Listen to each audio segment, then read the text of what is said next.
സിറിയക്കെതിരായ വർഷങ്ങൾ നീണ്ട ഉപരോധം പിൻവലിക്കാൻ അമേരിക്ക തീരുമാനിക്കുകയുണ്ടായി. അതിനുശേഷം ദമസ്കസിലെ തെരുവുകളിൽ വലിയ ആഘോഷമാണ് യഥാർത്ഥത്തിൽ നടക്കുന്നത്.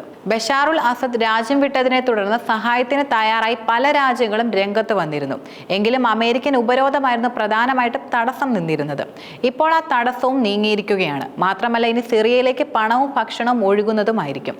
അതുപോലെ സിറിയയുടെ ഇടക്കാല പ്രസിഡന്റായിട്ടുള്ള അഹമ്മദ് അൽ ഷറായുമായി ട്രംപ് സൗദിയിൽ ചർച്ച നടത്തുകയുണ്ടായി. കൂടാതെ സൗദി കിരീടാവകാശി മുഹമ്മദ് ബിൻ സൽമാന്റെ സാന്നിധ്യത്തിലായിരുന്നു പ്രധാനമായിട്ടും ഈ ചർച്ച നടന്നത്. തുർക്കി പ്രസിഡന്റ് ഓൺലൈൻ വഴിയും ചർച്ചയിൽ പങ്കാളിയായിരുന്നു. അതുപോലെ അഹമ്മദ് അൽ പരുക്കനായ വ്യക്തി കൂടിയാണെന്ന് ട്രംപ് പ്രതികരിക്കുകയുണ്ടായി. ഇസ്രയേലുമായി മുസ്ലിം രാജ്യങ്ങളെ ഐക്യപ്പെടുത്താനുള്ള ട്രംപിന്റെ പദ്ധതിയായ അബ്രഹാം കരാറിൽ സിറിയയും ഒരുപക്ഷെ ഒപ്പുവെച്ചേക്കാൻ സാധ്യതയുണ്ട്. ഇക്കാര്യം ട്രംപ് സിറിയയുടെ പ്രസിഡന്റിനോട് ആവശ്യപ്പെടുകയും ചെയ്തിട്ടുണ്ട്. അദ്ദേഹം അനുഭാവപൂർവ്വം പരിഗണിക്കുമെന്ന് അറിയിക്കുകയും ചെയ്തു. അതേസമയം തന്നെ സിറിയയിലെ എണ്ണ വിഭവത്തിൽ നോട്ടമിട്ടിരിക്കുന്നത് യഥാർത്ഥത്തിൽ തുർക്കിയാണ്. എണ്ണ ഖനനത്തിന് വേണ്ട വികസന പ്രവർത്തനങ്ങൾ നടത്താൻ തയ്യാറാണ് എന്ന് തുർക്കി നിലവിൽ അറിയിക്കുകയും ചെയ്തിട്ടുണ്ട്. ഒരു കാലത്ത് വ്യാപാര കേന്ദ്രം കൂടിയായിരുന്നു സിറിയ എന്നത്. ഇന്നും ആ അവസരം സിറിയയ്ക്ക് മുന്നിൽ നിലനിൽക്കുകയാണ്. പല രാജ്യങ്ങളിലേക്കുമുള്ള എളുപ്പവഴി കൂടിയാണ് സിറിയ ശരിക്കും. അതിനാൽ GCC രാജ്യങ്ങൾക്കും അവരുടെ എണ്ണയും വാതകവും എല്ലാം കയറ്റുമതി ചെയ്യുന്നതിന് സിറിയയുടെ സഹായം വളരെയധികം പ്രയോജനകരമായിരിക്കും. നേരത്തെ ആലോചനയിൽ ഉണ്ടായിരുന്ന എണ്ണക്കുഴൽ പദ്ധതി വീണ്ടും കൊണ്ടുവരാൻ കഴിയുകയും ചെയ്യും. ആഭ്യന്തര യുദ്ധകാലത്തായിരുന്നു സിറിയക്കെതിരെ അമേരിക്കയും യൂറോപ്യൻ യൂണിയനും ഉപരോധം കൂടുതലും ശക്തമാക്കി തുടങ്ങിയിരുന്നത്. ഇതിനെ തുടർന്നുകൊണ്ട് കയറ്റുമതി തടസ്സപ്പെടുകയായിരുന്നു. ആസ്തികൾ മരവിക്കപ്പെട്ടു. അതുപോലെ വിദേശ രാജ്യങ്ങളുമായുള്ള ഇടപാടുകൾക്ക് സംവിധാനങ്ങൾ ഇല്ലാതാകുകയും ചെയ്തിട്ടുണ്ട്. യുദ്ധം കാരണം ആഭ്യന്തരമായും സിറിയ തകരുകയായിരുന്നു. ഇനി രണ്ടാം സിറിയ നിർമ്മിക്കാനാണ് അഹമ്മദ് അൽ ഷറായുടെ നേതൃത്വത്തിൽ കൂടുതലും ശ്രമങ്ങൾ നടക്കുന്നത്.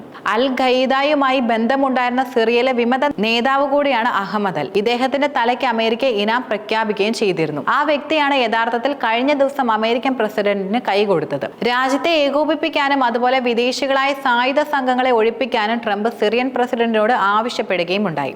അദ്ദേഹം അക്കാര്യത്തിൽ ഉറപ്പും നൽകിയിട്ടുണ്ട്. പക്ഷേ ഇസ്രായേലിന് ആശങ്ക വളരെയധികം കൂടുതലാണ്. 90% സിറിയക്കാരും ഇന്ന് ദാരിദ്ര്യത്തിലാണ് നിലനിൽക്കുന്നത്. സഹായിക്കാൻ തയ്യാറാണെന്ന് UAE, സൗദി അറേബ്യ, ഖത്തർ എന്നിവർ നിലവിൽ അറിയിക്കുകയും ചെയ്തു. അടിസ്ഥാന സൗകര്യം മെച്ചപ്പെടുത്താനും ഇവർ തയ്യാറായിട്ടാണ് നിലനിൽക്കുന്നത്. അമേരിക്ക ഉപരോധം നീക്കിയതിനെ തുടർന്ന് ഇനി നടപടികൾ വളരെയധികം എളുപ്പമാവുകയും ചെയ്യും. സിറിയയിലെ സർക്കാർ ഉദ്യോഗസ്ഥർക്കുള്ള ശമ്പളം കൊടുക്കാൻ ഖത്തർ സന്നദ്ധത പ്രകടിപ്പിക്കുകയും ഉണ്ടായി.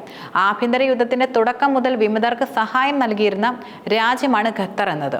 ഖത്തർ ആഗ്രഹിച്ചതുപോലെ സിറിയ പഴയ പ്രതാപം തിരിച്ചുപിടിക്കാൻ ഇനി ഒരുങ്ങുകയാണ്.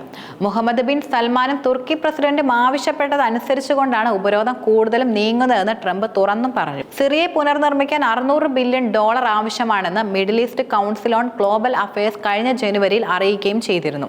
പക്ഷേ മറ്റു ചില സംഘടനകൾ പറയുന്നത് $1 ലക്ഷം കോടി ആവശ്യമായി വരുമെന്നാണ്.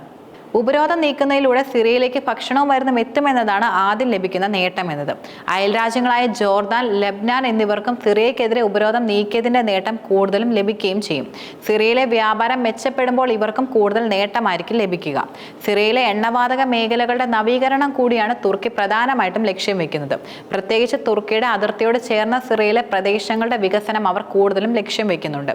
ധനകാര്യ മേഖലയുടെ വികസനത്തിന് ജർമ്മനി സഹായിക്കുമെന്നാണ് കൂടുതലും വീക്ഷിക്കുന്നത്. ലഡാക്കിയ തുറമുഖം ആധുനികവൽക്കരിക്കാൻ ഫ്രാൻസും തയ്യാറായിട്ടാണ് നിലനിൽക്കുന്നത്. അമേരിക്കയും യൂറോപ്യൻ യൂണിയനും സിറിയയിൽ നിക്ഷേപിക്കാൻ തയ്യാറാകുമോ എന്ന കാര്യത്തിൽ ഇതുവരെ വ്യക്തതയുണ്ടായിട്ടില്ല. അമേരിക്കൻ പിന്തുണയുള്ള SDF നിലവിൽ സിറിയയിലെ പുതിയ സർക്കാരുമായി സഹകരിക്കുകയും ചെയ്യുന്നുണ്ട്.